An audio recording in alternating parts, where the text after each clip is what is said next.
You are listening to the Objects of Affection collection. Study 2, The Forging of a Legend, Goros, a Philosophy Embodied in Silver and Gold. Tokyo is a city of elegant contradictions, a place where neon futurism collides with the silent rituals of centuries past. To walk the streets of Jingumi, just beyond the grand torii gates of the Meiji Shrine, is to be surrounded by a kaleidoscope of manufactured desires. The avenues here are home to fashion's great empires. Louis Vuitton in its glass fortress, Dior in its modernist temple, Comme des Garçons in its conceptual defiance. Step into one of these flagships and you are immersed in theatre. The walls gleam with polished glass, monograms multiply like sacred glyphs, and trained associates speak in hushed voices as if presiding over a sacred mass. At Cartier, spotlights gleam across vitrines like altars, each jewel placed as though it were a relic. The architecture is designed to overwhelm, to persuade the customer that they have crossed a threshold into transcendence. Here, luxury is a spectacle, its value measured not only by scarcity, but by how loudly it can announce itself. On weekends, shoppers queue outside Nike's flagship for the latest limited release, while teenagers in Harajuku frill and clash in kaleidoscopic layers of identity. Yet behind the curtains of this theatre lies a global machine. The same handbag or bracelet is replicated in factories, transported in climate-controlled boxes, and delivered simultaneously to boutiques in Tokyo, Paris, and New York. Scarcity is not natural but orchestrated, an illusion to amplify desire. And yet, tucked unassumingly on a quiet side street, there is a storefront that refuses spectacle altogether. The facade is plain, the signage modest, the window nearly empty. The uninitiated might pass by without a second glance, but for those who know, this door is the threshold to a different reality. This is Goro's. Here there is no theatre, no spectacle, no amplification. The value is not manufactured, it accumulates naturally through ritual and time. To step inside is to encounter the opposite of luxury's spectacle. A world where meaning is whispered, not shouted. In a world where luxury has become synonymous with mass production masquerading as exclusivity, Goro's presents a startling alternative. Here, value is not engineered through scarcity campaigns, but is forged through an ethos of authenticity so uncompromising that it feels almost alien in the 21st century. This is the future of luxury, an ethos of authenticity so uncompromising that it feels almost alien in the 21st century. The name belongs not only to the shop but to the man who founded it, Goro Takahashi, a silversmith, leatherworker, pilgrim and seeker. To step into Goro's world is to enter a realm where the rules of consumerism dissolve. There is no marketing, no seasonal collections, no international boutiques designed for rapid expansion. Instead, there is ritual, mystery, and an unbroken chain of philosophy that has survived its founder's death. In a world where luxury has become synonymous with mass production masquerading as exclusivity, Goro's presents a startling alternative. Here, value is not engineered through scarcity campaigns, but is forged through an ethos of authenticity so uncompromising that it feels almost alien in the 21st century. The origins of a master. From Tokyo to the American West, a beginning made by. In post-war Tokyo, before Harajuku acquired its grammar of neon and spectacle, a boy learned to listen to materials. Hide, sinew, thread, each had a sound, a resistance. On a small work table that smelled of oil and cut leather, Goro Takahashi first discovered that making is a conversation, one conducted in pressure and patience rather than words. The story, often told in half-whispers, begins with a brief but decisive apprenticeship. An American soldier, passing through Japan in the uneasy quiet after the war, showed the boy how to cut a strap straight, how to set a rivet clean, how to burnish an edge until it glowed like dark honey. It was not a formal program but a simple transmission of knowledge, a hand guiding a hand. This was the first grammar of Goro's life, a profound respect for the humble tool and the understanding that an object reveals its truth only to those who refuse to hurry. Shokunin, the discipline beneath the gesture. Japan has a word for this craftsman's spirit, shokunin kishitsu. It is not a style nor merely a skill but a moral posture, a vow to approach one's work with a spiritual duty to achieve excellence. This posture shaped Goro more than any single technique. He left formal studies not out of rebellion but out of fidelity to a different curriculum, repetition, exactness and silence. Repetition became prayer, exactness, devotion, silence, the condition under which objects speak. In the cramped workshops of a Tokyo still finding its feet, he learned to finish what no one would see. Inside seams, the underside of a buckle, the hidden stitch that carries the load. It is in these unseen spaces that a maker declares his ethics. Long before he forged silver, Goro decided that nothing he made would speak falsely. The cultural epicenter of Harajuku. Harajuku's later myths, Lolita layers, avant-garde storefronts, obscure its earlier intimacy. In those days, the neighborhood was more air than architecture, more idea than address. Rockers and bikers moved through it like a weather system, importing fragments of Americana and remaking them in a Japanese key. Goro stood inside that current but did not let it carry him away. He made belts that held, wallets that refused gimmick, small objects that earned their patina honestly. As Harajuku evolved into the epicenter of youth culture, his small shop became a sanctuary and a point of convergence.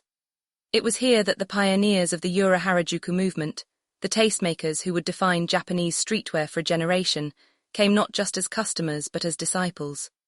Figures like the legendary Hiroshi Fujiwara were early devotees, recognizing in Goro's work an authenticity that stood in stark contrast to the fleeting trends of the world outside his door.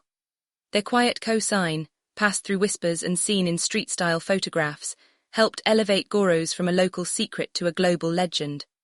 The West as a horizon. Before he saw the deserts of Arizona with his own eyes, Goro knew them through images. A sky that refused to end, mesas like altar steps, metal worked by hands that learned from wind and stone.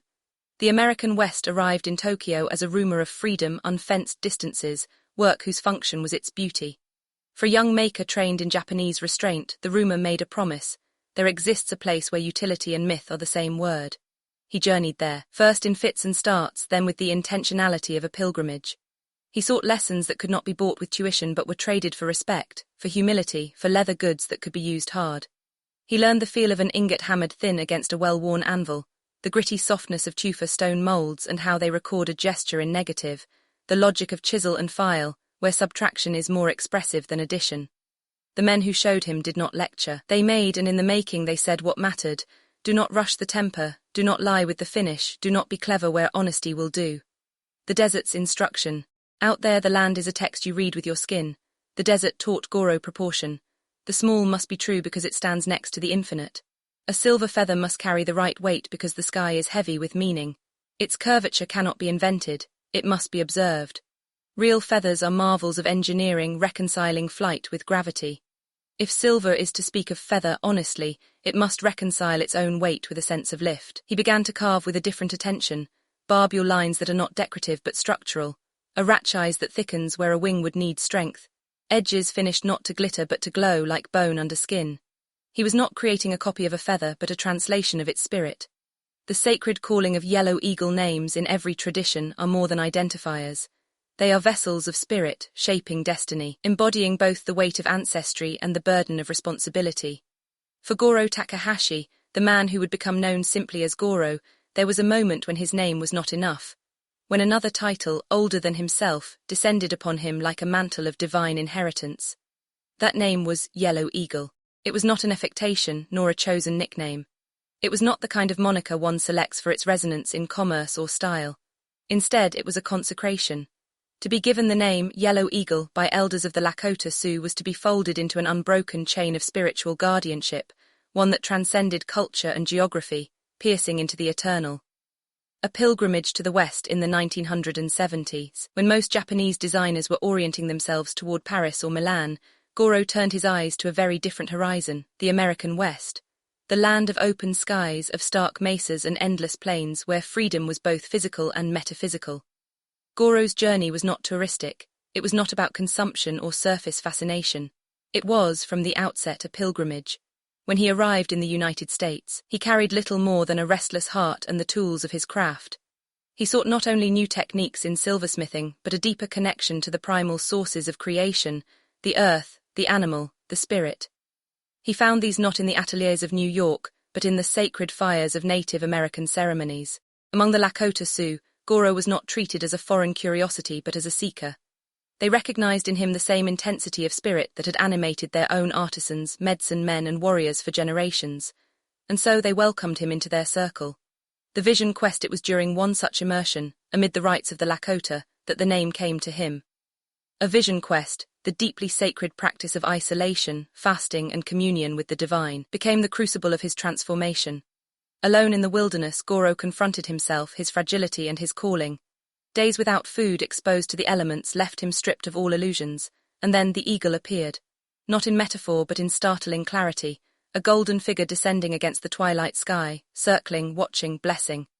The eagle in Native American cosmology is the highest of messengers, the intermediary between the creator and humanity. To dream or see the eagle is to be summoned into a higher order of life, one bound to vision, courage, and protection.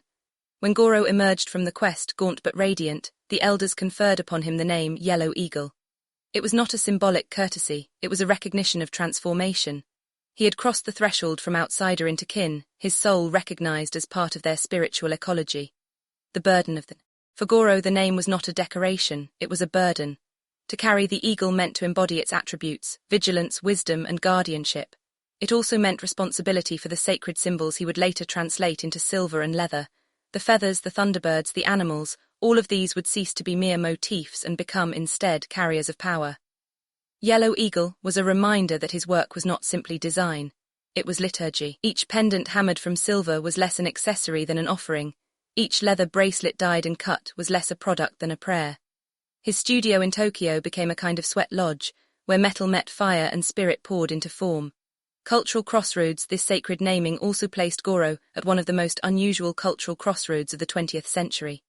A Japanese artisan, formed in the precision of Edo craft traditions, recognized as kin by the Lakota Sioux, and eventually idolized by fashion-conscious youth in Harajuku. Few lives embody such seamless crossings of worlds, yet for Goro there was no contradiction. He once said that Japan and the Native American tradition shared an understanding of animism, the belief that stones, animals, rivers, and skies are not inert but alive. In this sense, his identity as Yellow Eagle was not a renunciation of his Japanese heritage, but its expansion into a universal register. The calling made flesh to the young men and women who lined up for hours outside Goro's Tokyo shop in later years.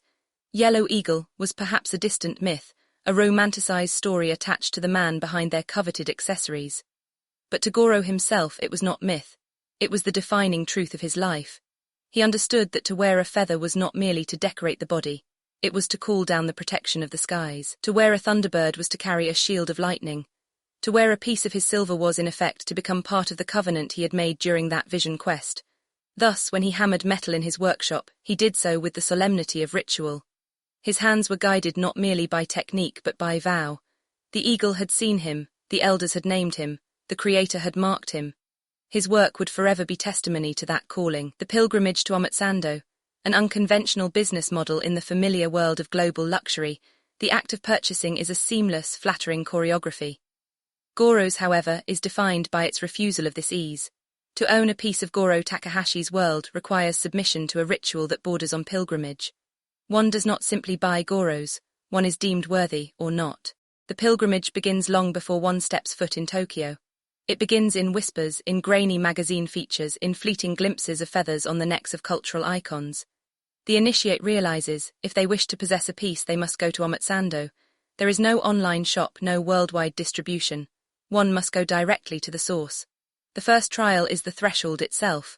From dawn, hopefuls line the narrow street, some arriving in the dead of night to secure a place in the day's lottery. This system of randomized entry is the first gate of initiation. Waiting becomes part of the ritual, transforming the jewelry from mere ornament into an object of endurance. The line is not an inconvenience, it is the threshold at which desire is tested. In these hours, strangers become comrades, sharing stories of past visits and dreams of future acquisitions. This is luxury inverted. Instead of the brand serving the customer must serve the legacy. Inside, the store is modest, almost austere. The staff are not salespeople but custodians of a mythology. Browsing is not permitted. Instead, the staff assess with an almost priestly discretion whether a piece is right for the wearer. The jewelry must find its custodian. The custodian cannot simply demand the jewelry. This is where the power dynamic is fully inverted. In the conventional luxury market, the customer is king. At Goro's, power flows not from money but from loyalty and humility. For many, the ritual ends in refusal. To be told no at Goro's is not failure but an initiation into its deeper ethos. Denial becomes a kind of benediction, transforming ownership from a matter of wealth into a matter of fate. Those who are turned away carry with them not resentment, but an intensified longing. When at last a piece is granted, the act of acquisition is closer to consecration than to a transaction. The feather, the sunburst, the thunderbird, these are tokens of a spiritual economy, where scarcity is not a marketing strategy, but a core principle. The paradox is that this refusal to conform to the commercial logic of expansion made Goro's the most coveted of all. In a world of mass luxury where everything is accessible for price, Goro's remained a threshold one had to earn the right to cross. The spiritual weight of the feather. There are objects that exceed their physical form, and a single feather crafted by Goro Takahashi belongs to this rare class.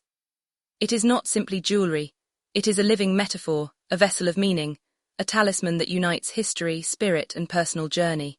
The remainder of this study continues at objectsofaffectioncollection.com. This has been a study from the Objects of Affection Collection, a critical art research institution operating under the framework of post-luxury conceptual functional art. Read the full research at objectsofaffectioncollection.com.